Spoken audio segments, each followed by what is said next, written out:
ගතින් නෙමේ මනසින් සියල්ල අතාරින්න පුරුදු වෙන්න. හැම එකක්ම නැති වෙනවා. මොකක්ද නැති වෙන්නේ නැත්තේ?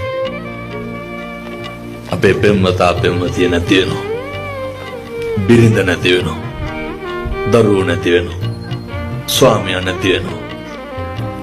අම්මගේ තාත්තගේ ගුණය නැති වෙනවා. යාළුවෝ නැති අපිත් නැති වෙනවානේ. කවුද දන්නේ හෙට ඇස් දෙක පෙනේද නැද්ද කියලා? කාට මොක කෙරුවත් කමක් නෑ, අන්තිමේට අපිට අපි විතරයි කියන එක මතක තියාගන්න. ඔය කරන සෑම කුසලයක් අපේ ජීවිතේ හැම තැනකදීම විඳවන්න වෙනවා.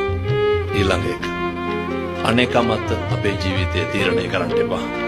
පින් පව් කඩා වැටීම අනේකමත් තීන්දුව తీරන ගන්න එපා.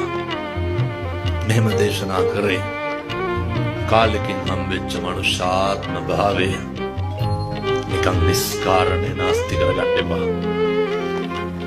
අද ඒ මරු පින් කරගන්නේ කුමටද කුසලට කම්මැලි වන්නේ? හොඳ සත්පුරුෂ විදියට ජීවත් වෙන්න.